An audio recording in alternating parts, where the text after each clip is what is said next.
If you could delete one thing from the Nigerian experience, what would it be? And for me, I don't know how to quantify this, but the anyhowness of Nigerians. If we can find a way, because I've been thinking for the longest time, rather, if carrots and stick mentality would work for us here. Let me just paint a little picture. On my way to the studio today, I thought there was a bit of traffic, right? Because there were some cars in front. We waited there for almost 5 minutes just to finally pass by and get what happened. The man and woman in the car came out and were arguing with someone. They didn't hit their car. It was some other drama that was happening, and they blocked a full line of cars going, not caring what anybody was going to, not even having the decency to go and park the car on the other side of the road, and they were just there unapologetically doing their rubbish. Now imagine if someone had an emergency, imagine if someone was dying and needed to be at the hospital, and that is one of many scenarios of the anyhowness of a lot of Nigerians, right? And it's painful because we live in a society that doesn't really give as much consequences for actions. If we can really curb that at the very least, maybe it will help us. What I would delete is the isms. So Isms? Yeah, the isms, classism, tribalism, everything that divides us. Like genuinely, it breaks my heart that we're so divided as a country.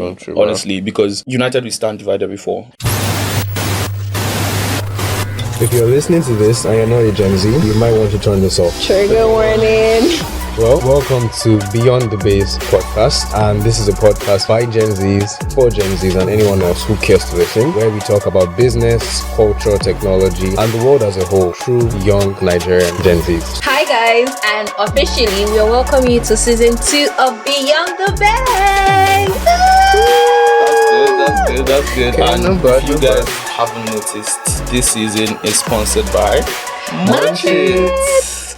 Hallo und herzlich willkommen bei anderer Episode von Beyond the Base podcast. And if you're wondering, I'm speaking German. And what I just said is hello.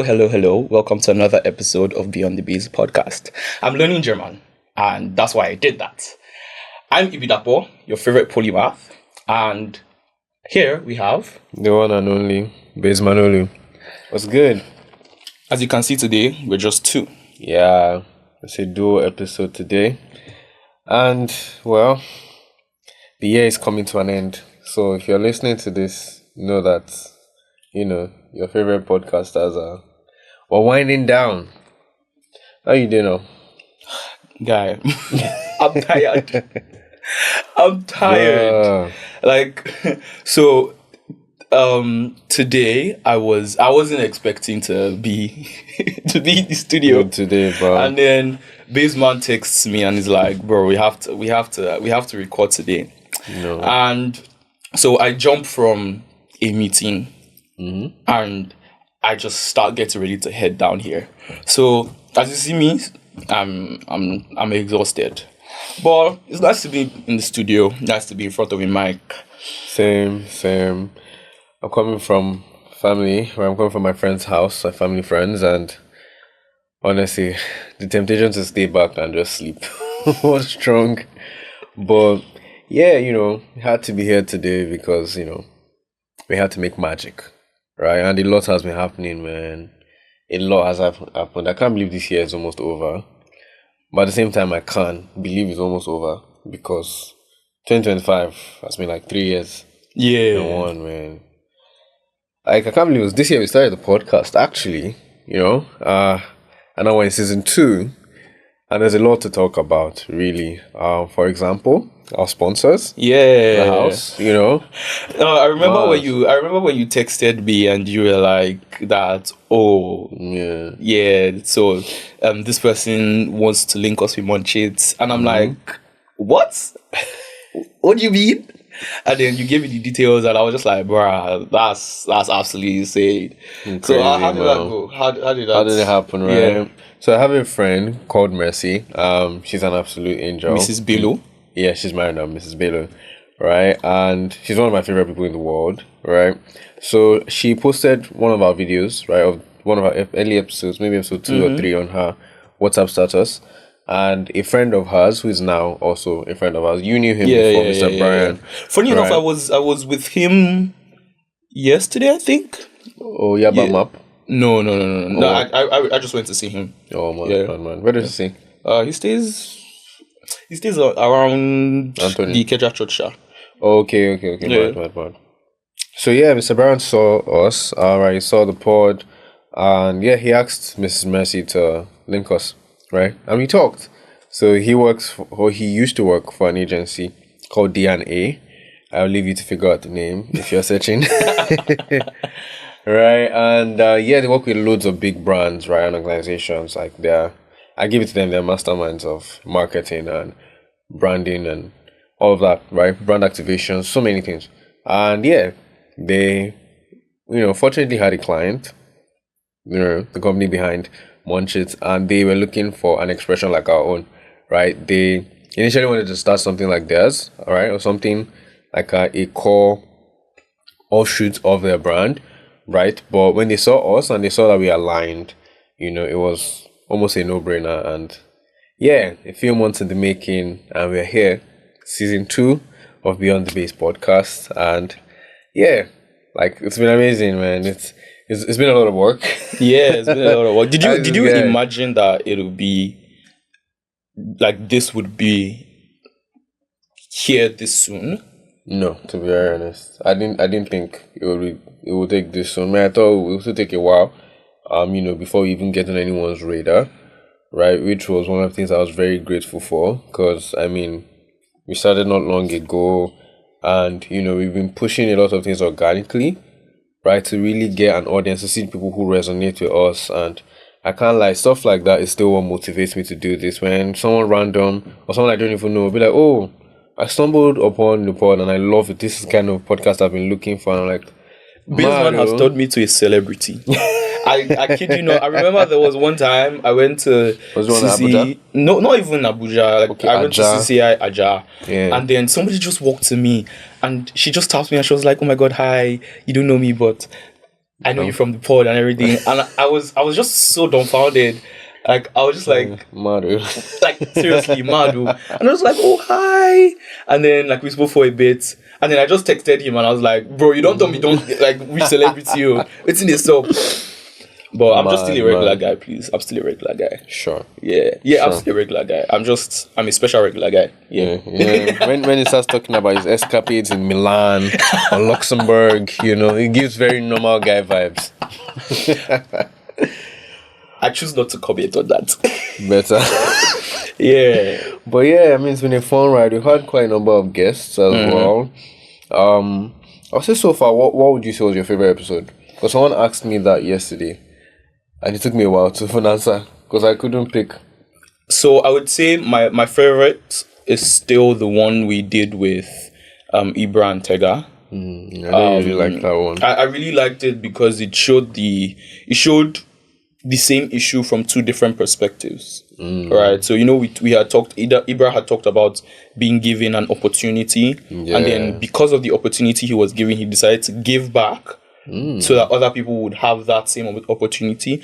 And like, he's doing really good. Like, I see really his great posts. He's doing great work, and absolutely shout out to you, Ibra. You are phenomenal. Absolutely, and man.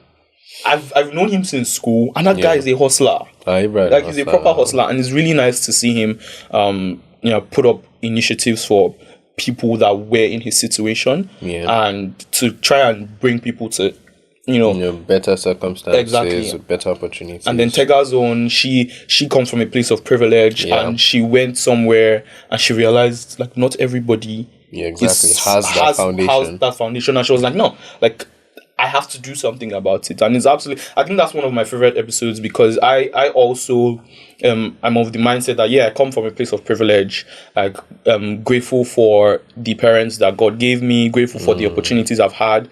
But not majority of people don't have those opportunities, and in my own way, I have to find a way to give back. Right, I have to find a way to give back to humanity, because aside just wanting that as my own ethos, it's commanded by like my Lord and Savior Jesus. So it's a no-brainer for me. So yeah, that's my favorite episode. Facts. If I had to pick, no offense to any of the guests we've had, but I think mine would probably be the one with Faji, just because we were geeking out on random stuff, and that was good as well. Someone even Josephina commented on the episode on YouTube, and was like, you guys were just having a very nerd moment. Yeah.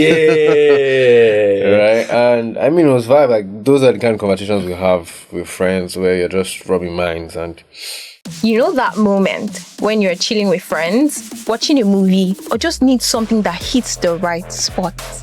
That's the moment you grab a pack of munchies. Because let's be real, we're all a snack in our own way. Maybe you're like me. You're not in the box. Sometimes you're hot chili, you're bold, you're fiery, unpredictable. Or other times, you're a sweet surprise, you're charming, you're a vibe. some of us are sharp, like sour cream and onions. And some of us are simply lovable, like creamy crunch. Like me. But no matter the flavor of Munchit that you are, Munchit isn't just a snack. It's a whole vibe. A bite of fun and flavor for every occasion. So, grab your flavor, own your vibe. With Munchit, it is non-stop munch, non-stop fun. You know, quality. Do you remember Quality that talk. our room in 300 level? Where was that? A301. Yes. Oh my god. No. Joseph Hall A301. I actually enjoyed that level. Yeah. Because I think that was before IT. IT, yeah. Yeah. That before IT. So I mean, back in school, as much as I do not like to be hyped, but I used to find my way around a few things. And the room I got was on the ground floor, I think, E-Wing. If anyone I went to see you, right, you know Joseph Hall. And I can't remember, that place was hot. I think we had mosquitoes. There were different issues. And then my roommate was a gamer. I would come back from class, a hot, long day, probably 4 or 5 classes. This boy obviously stopped class a lot, didn't really care. And I would open my door, I see like 7 guys, sweaty, pressing laptop, playing COD. One on my bed, I don't even know who you are. Oh no, the thing used to piss me off so bad. It used to piss me off so badly. So I found a way, I spoke to a porter, so got a room on a different wing, right? I think 300 Yeah, 300. floor. I remember, see, as I'm standing, I can visualize where the room is. Like Bruh. A301. Immediately you enter Joseph Hall and you look up, the room is on this side, to your had so right. much breeze, right? And I think that wing was not populated. No, as it much. was- So in it was our own empty. world, man, Yeah. it was crazy. So I had my own room. Like I Yeah, was you in were with F301. someone, Abi? Yeah. I think Do and Barido. Yeah. And like I had my own room, but then the room was small. And Yeah. I'm claustrophobic, so I had to Okay. manage in the room. But then at a point, I was just like, can can't I do this, find a man. way of getting a room at A Wing? And then I just go there randomly one day and I just see this nigga in a room by himself. Glory be to God. So I had 2 rooms. It was absolutely amazing. I had 2 Bruh, rooms. there was a day this boy locked me in the room because he was on a video chat with one woman. Yeah, my I girlfriend just at the woke time. up and the door is locked. Nobody is here. What is happening?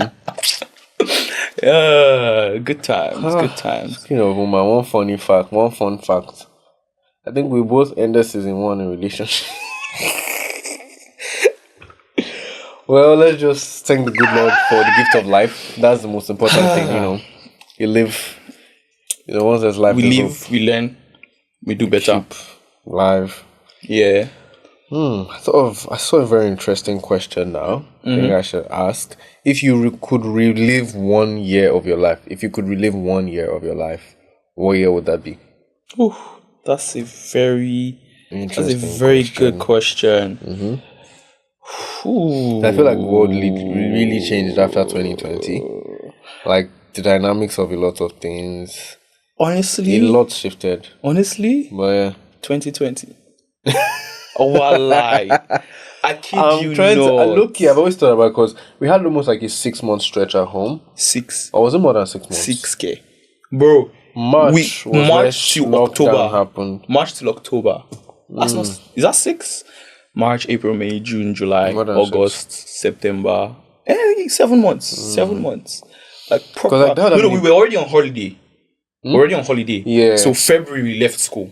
So yeah. For me, I was still in school. I stayed back for some stuff. Sorry. But for It was most like 8 people, months. yeah. 8 Can months. imagine 8 months of locking in. If I was serious with my life then, Bro. because that's when all the forex boys were blowing now. At least in quotes. I don't have facts for that. Crypto, No, that was the best time. I was dabbling into different things, but I was not really focused on one thing. You get me? So It was that'd be actually nice. it was actually 2020 I started to, like, I would say I started to, like, I've always been kind of like older than my age, like mentally, because I always hung out with like adults, people that were older than me. But then like in 2020 I kind of like started, I don't know how to explain it, but like the way I started to think about life started to mature, in the sense that, oh, it's not based on what I've seen these people do or what I've like heard from these people. Is like thoughts I'm forming by myself, my perception on life, my perception on religion, my perception on myself, family, like what I think, and my relationship with the world. I started to mature, and a lot of the tenets I started to form then, I still hold them now. I remember there was one time I was talking to Lauton, and I was telling he was telling me that like I'm so liberal, right? Like Yes. yeah, he was telling me that I'm so liberal, and it's so funny now that like I hold a conservative like view of the world now, but then I was so When liberal. was that? School? Yeah, when we were still in school. Okay, like okay. I was so liberal, and one time in that like whole season, I sat down and I was having this internal dialogue with myself, Yeah. and then I realized that the more liberal I get, the more chaotic those conversations were, because like I've always operated on first principles, and first principles have a logical base that you can build up from. Okay. Right? So many times I'm justifying one position, but then it is logically opposed to another position that has very sound logical foundations. And it was trying to marry everything together. It was driving me crazy. And then I realized the security of conservative ideas. Now, conservative ideas can be extreme. People have taken them extremes. Yeah, people. But our conservative ideas have held the world Odudu, together. I just gave you Oh, you did not catch me. You did not catch me. Almost. But I was saying, like, conservative ideas, they've actually held the world running for so long. And you can even see it in societies where they've abandoned conservative ideas, they're deteriorating and self-imploding. And people love to pretend that we can be on our own moral compass or sense of morality without even going back through history to see where said morality, at least on a general standpoint, came from. I mean, hundreds, thousands of years back, even a lot of the civilizations now that crown themselves as being, top of the world, these guys were carrying out sacrifices with children, cutting off children's arms, dedicating them to random gods and all of that, and so many atrocities that were normalized. Over time, what really gave that basis of morality, right? A lot of it came from the Bible, came from religion, came from so many things. And honest truth is, man, even most of the people that take on a lot of extremely liberal values don't realize that they're also tools. They are tools in the hands of people. And that's one thing I've come to realize, right, growing up, is that I think there was a time I said it on the group chats too, when somebody was talking about that whole free school initiative, and it's that you rarely see money without agenda. There's nowhere in the world you want to go. Whoever is sponsoring something has an agenda. They will push their agenda. I mean, it's their money, it's their resources. Like, you can't necessarily find neutral resources, right? And it's like always, growing up is always learning to pick the lesser of two evils sometimes. And it's very heartbreaking, right? It's extremely, extremely heartbreaking. Yeah. So talking about like religion and everything, so there's this book I'm reading. I can't remember the name. I think it's called Sindhatra. So it's about this. It's about Hinduism. I just picked it up and I found it interesting. And there's this idea that I got from the book, and it was about stripping yourself of your pride, your ego, and kind of like emptying yourself, right? And I found it interesting, right? I found it interesting that,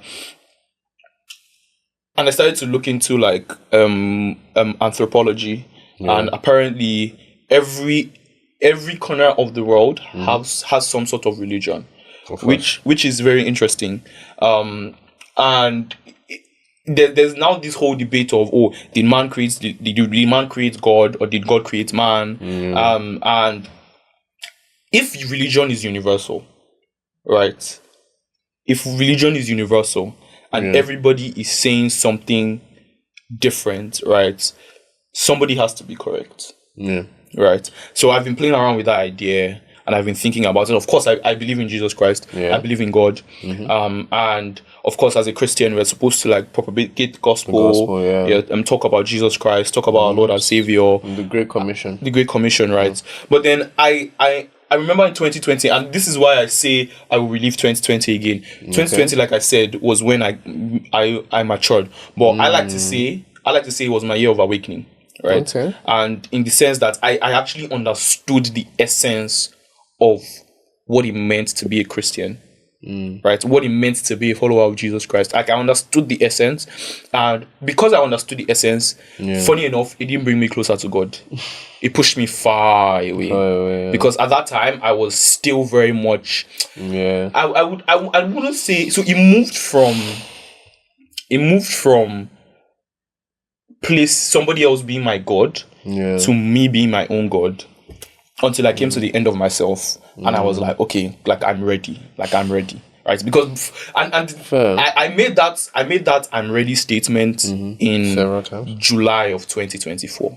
When I came to my awakening was July of 2020. So like a 4-year gap before I finally like accepting. Yeah. So like I've just been playing around with that whole philosophy of religion, and being able to, at least on a logical standpoint, talk to people and be like, hey, let's sit down and have a conversation about religion. Because you can't say all religions are false. One has to be right. Right. And I'm not trying to come and say like, I want to prove to you that mine is right. It's more like let's sit down and like think about this thing like logically and come to a logical conclusion on which religion would be right. Best. Yeah, so I'm more of of course there's a place for the Holy Spirit, there's a place for faith declarations, your confessions, and then but I'm very much in the realm of like, let's think about this thing, let's logically and intellectually. Mainly because my dad is very intellectual, and if you're coming to talk to him about religion, you come with your facts, you come methodologically. I know English. Methodology. Please help me. Methodologically. Yeah. No, it's method. You know what? We know English. Come in this systemic way. Yeah. Just present your points well. There's no bite our tongues here. Exactly. Oh, okay. For me, I would say 2020, but for different reason. I said 2019 because 2019 was one of the most interesting years. Right, culturally, a lot of things happened. Well, again, let's say Nigerian scene, a lot of songs, a lot of artistry. Rema came out, Burna had his whole album. I also traveled to the US then for a competition. So many amazing things happened. But 2020, in terms of locking in and actually doing a lot of things that, no offense to school is fun, but if you really, really wanted to hone a skill or do whatever, that would have been the best time. But there's another question that I saw and I really want to answer real quick, and it's, if you could delete one thing from the Nigerian experience, what would it be? For me, I don't know how to quantify this, but the anyhowness of Nigerians. If we can find a way, because I've been thinking for the longest time, if carrots and stick mentality would work for us here, truly. Let me just paint a little picture. On my way to the studio today, right, I thought there was a bit of traffic, right, because there were some cars in front. And we waited there for almost 5 minutes just to finally pass by and get what happened. The man and woman in the car came out and were arguing with someone. They didn't hit their car. There was some other drama that was happening, and they blocked a full line of cars going, not caring what anybody was going to, not even having the decency to go and park the car on the other side of the road. and they're just there, unapologetically doing their rubbish. Right now, imagine if someone had an emergency. Imagine if someone was dying and needed to be at the hospital, and that is one of many scenarios of the anyhowness of a lot of Nigerians, right? And it's painful because we live in a society that doesn't give as much consequences for actions, right? So yeah, I don't know. There are many other things obviously, but like if we can really curb that at the very least, maybe it will help us. Yeah, so like you said, there are many other things, and I think for me, what I would delete is the isms. So Isms? yeah, the isms, classism, Oh. tribalism, like those, like everything that divides us, like genuinely, because like it breaks my heart that we're so divided as a country, wow. honestly, because united we stand, divided before. Like if we can delete those things, like things will move very fast and very smoothly. Like yeah, I mean, it's a huge mountain to cross, man. yeah, But- and we'll cross it. Because if you hear some Nigerians' takes, you're like, and the most painful part really is the fact that we never realize it's all over the world, not just here, that division is sponsored by the people again who have enough money to push their agenda, right? And they leave the rest. I won't say the rest of us because I want to sound very Nigerian. I'm not part of the rest of us, right? At the bottom of the pyramid, fighting the low level or low quality problems, right? Or the isms, as he has put it. While the other guys are balling out because they know that they would almost always keep people divided by ridiculous things that you shouldn't care about. Anyways, I'll say today was a really chill episode, Yeah, right? You can see the fatigue on our faces, like we're tired. ich bin sehr müde, sehr müde. What? Ich bin sehr müde. Baba, speak English. I said I'm very tired. I fair. think that's correct. I think that's correct.